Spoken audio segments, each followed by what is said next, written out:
Shalom, queridos, graça e paz. Ainda estamos nesse formato de estar gravando as mensagens e aí a nossa esperança é que logo vá normalizar tudo. Mas enquanto isso não acontece, queremos continuar fazendo aquilo que Deus nos permite fazer. Então, o nosso desejo e a nossa esperança é que você tenha a oportunidade de estar ouvindo essa palavra na sua casa, com a sua família. Aqui vai uma palavra pastoral. O culto não é somente na igreja. Eu entendo que mesmo nesse formato de você estar recebendo o link na sua casa para que você assista em vídeo, precisa ser um culto como outro qualquer. Você precisa separar um tempo para estar na sua casa, com a sua família, um tempo de qualidade, para estar se alimentando da palavra, porque esses são tempos difíceis. Então, se você não priorizar isso, se você não fizer isso como uma base para a sua vida de fé, possivelmente os dias que se virão vão ser mais dificultosos, porque nós não estamos alicerçados naquilo que pode realmente nos trazer esperança. E é sobre isso que eu quero falar nesta palavra. Eu quero orar com você, antes de começar, para que Deus nos dê entendimento e nos dê graça naquilo que Ele quer. Feche seus olhos. Pai, nós te glorificamos pelo Teu amor, pelo Teu cuidado, pela Tua soberania em nossa vida, pelo aquilo que o Senhor tem feito e tem se mostrado favorável a nós. Que nessa palavra o Senhor possa nos dar sabedoria e entendimento, abrir o nosso espírito para que possa absorver, não só com entendimento, mas com temor e com a certeza que Tu sabes de todas as coisas. Coloco, Pai, minha vida, a vida dos meus irmãos, e a quem essa palavra for chegar até os ouvidos, chegar até o coração, que o Teu Espírito possa estar fazendo isso, em nome de Jesus. Queridos, eu falei logo no início dessa palavra sobre a palavra esperança. E é sobre isso, literalmente, que eu quero falar nessa palavra. Eu quero ler um texto com você que talvez para mim seja um dos textos mais propícios para esse momento. Eu preciso entender que Deus, Ele está redirecionando a igreja para algumas questões. E eu tenho convicção daquilo que eu vou falar para você. A humanidade sempre perguntou a Deus muitas coisas, sempre. Agora eu tenho entendimento que os céus estão nos perguntando algumas coisas. E quem pergunta quer resposta.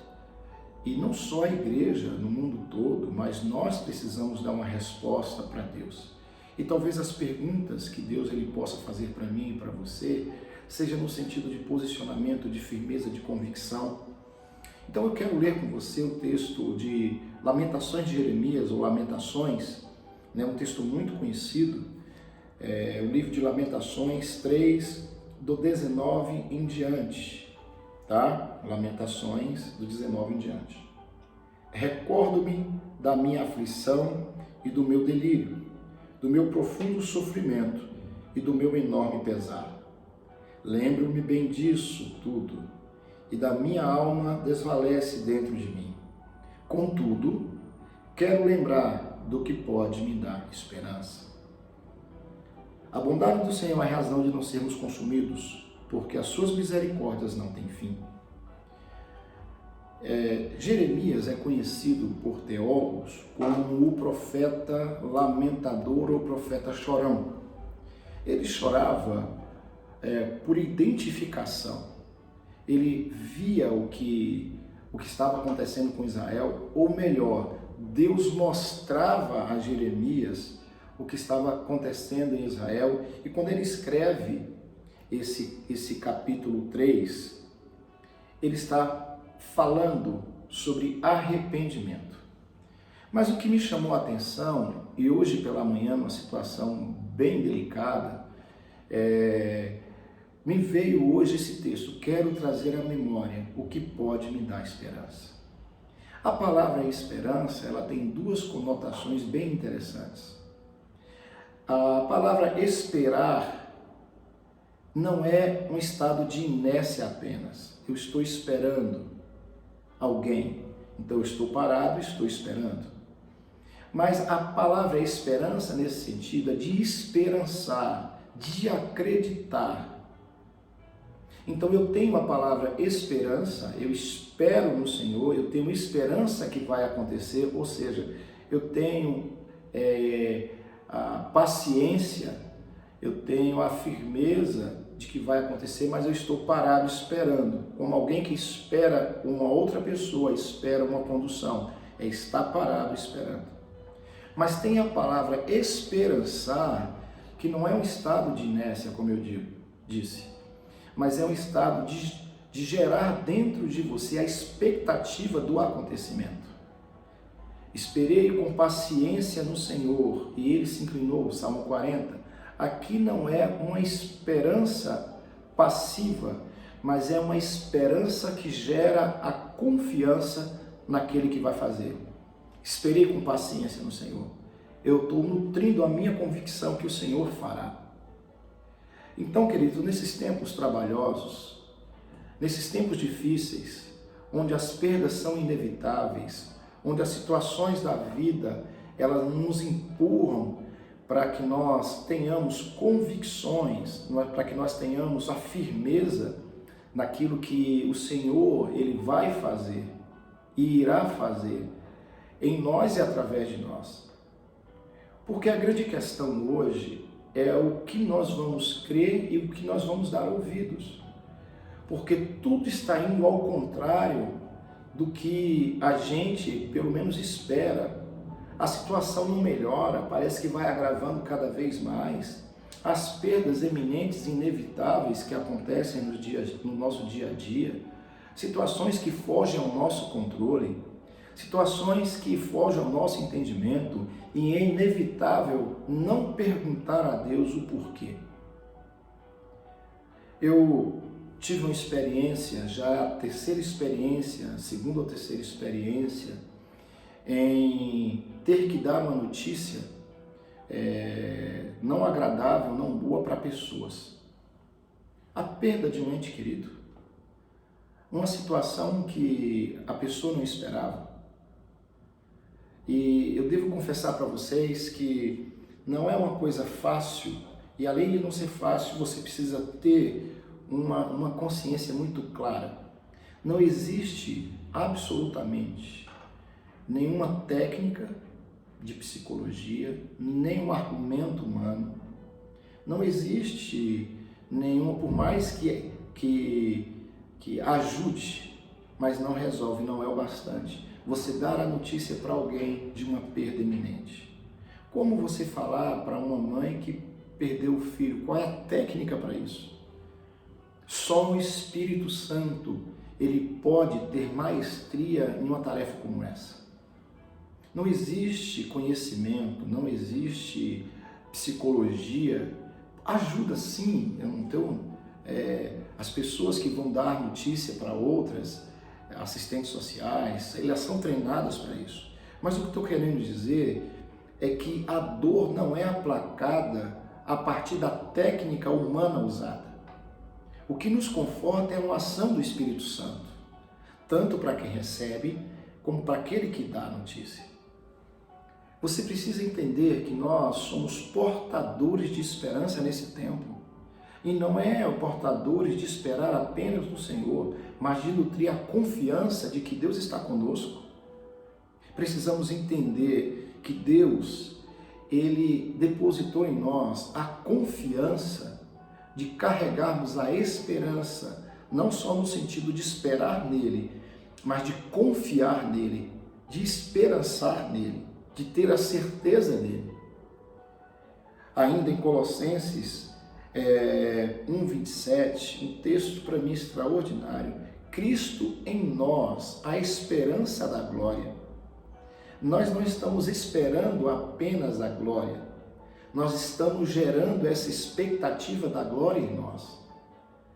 Queridos, nesse mundo de caos, onde a própria palavra diz: o mundo jaz do maligno, mas nós esquecemos de um outro texto que diz que toda a terra está cheia da sua glória. O mundo jaz do maligno, mas toda a terra está cheia da sua glória. Então eu quero que você entenda que os nossos olhos não podem estar nas calamidades. Os nossos olhos não podem estar fixos naquilo que nós, porventura, podemos perder ou pode se acontecer. Mas nossos olhos precisam estar naquele que pode todas as coisas. A palavra esperança, ela vem trazer em nós a certeza de que Cristo sim, o ressurreto, aquele que domina sobre tudo e todos, Ele está no controle. Quando eu vejo esse contexto de Jeremias, onde as calamidades, onde a situação foge ao controle humano, ele começa a pensar, ele começa a ter a visão, ele começa a clamar essa misericórdia. A esperança que se gera produz não só em nós a certeza, mas em outros. E essa certeza é clamar a misericórdia de Deus. Quando eu uso a palavra esperança no sentido de esperançar, logo eu tenho a condição de entender que as misericórdias de Deus, elas nos alcançou de uma forma extraordinária. Eu preciso te lembrar, e eu preciso me lembrar em todo o tempo, de como nós estávamos e de como nós estamos, de quem nós éramos para o que nós somos. E é certo que nós não alcançamos, igual Paulo diz, não que eu tenha alcançado, mas uma coisa eu faço, as coisas, deixando as coisas para trás ficam, eu prossigo para o alvo, para a soberana vocação. Eu quero que você entenda, e eu me esforço para entender isso, porque uma palavra que me chamou a atenção, no versículo 21 de Lamentações 3, e eu grifei na minha Bíblia aqui, é a palavra contudo, mas, ou mesmo que. É a mesma questão de falar, olha, mesmo que a figueira não floresça, Abacuque, mesmo que a figueira não floresça, mesmo que não haja fruto na videira, mesmo que o produto da oliveira minta, mesmo que não haja gado no curral, todavia, contudo, me alegrarei no Senhor. Essa é a forma que Abacuque tinha de falar, eu estou nutrindo a esperança. Eu estou regando a esperança. Eu não estou apenas só esperando, eu estou nutrindo uma expectativa, eu estou nutrindo uma promessa, eu estou nutrindo a fé. Isso é esperança. Queridos, a palavra de Deus, ela é norteadora daquilo que nós precisamos. A palavra de Deus é balizadora daquilo que nós precisamos. Então, ter esperança e gerar esperança, clamar pela misericórdia e pela graça, é uma postura de quem espera no Senhor. E como esquecer o texto de Isaías, mas os que esperam no Senhor renovarão as suas forças. Mas os que esperam no Senhor terão esperança, vão esperançar. Mas os que esperam no Senhor não é apenas estar parado, mas estar descansando no Senhor, está nutrindo a fé, renovarão as suas forças. Eu quero te dar uma palavra hoje de esperança, de esperar e confiar, de nutrir essa confiabilidade para que a nossa fé não desvaleça.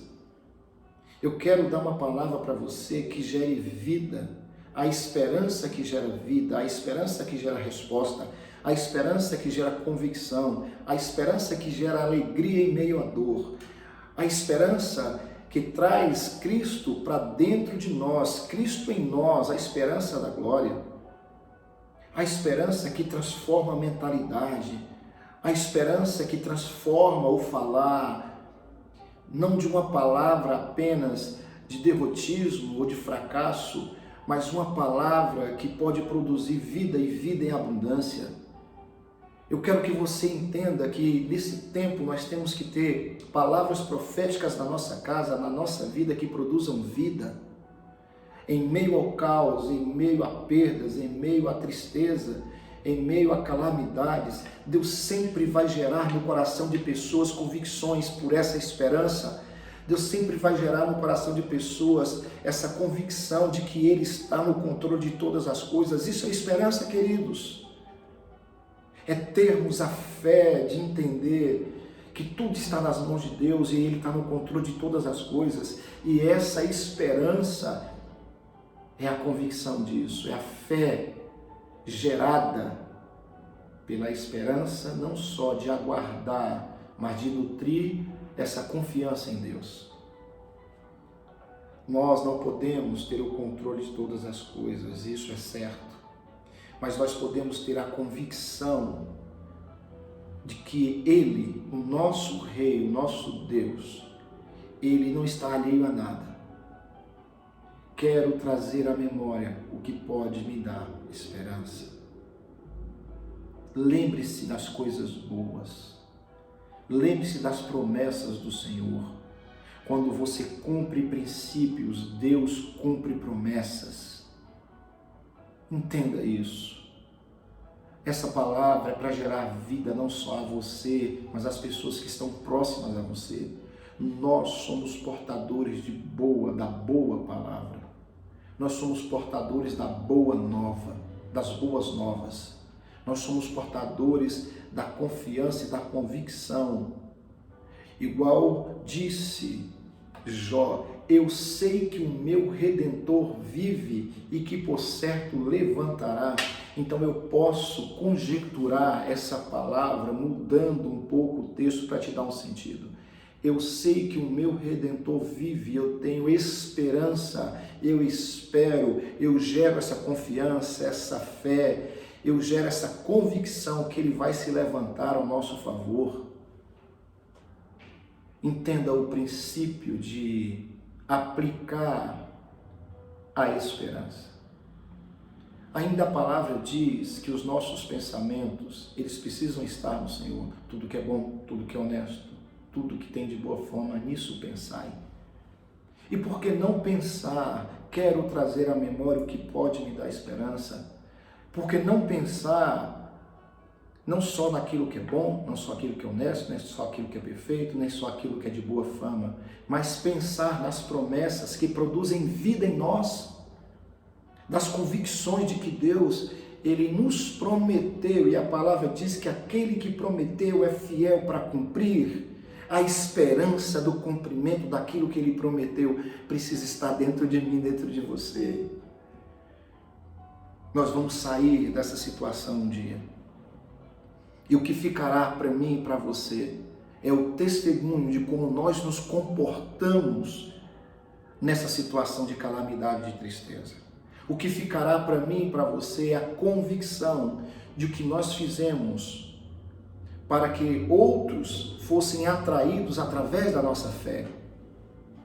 O nosso testemunho de verdade, o nosso testemunho de esperança, o nosso testemunho de firmeza fará toda a diferença na vida de outras pessoas.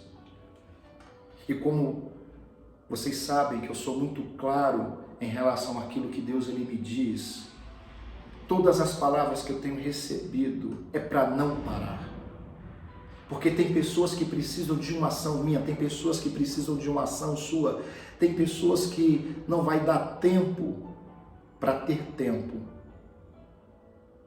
Tem pessoas que não vão passar dessa fase.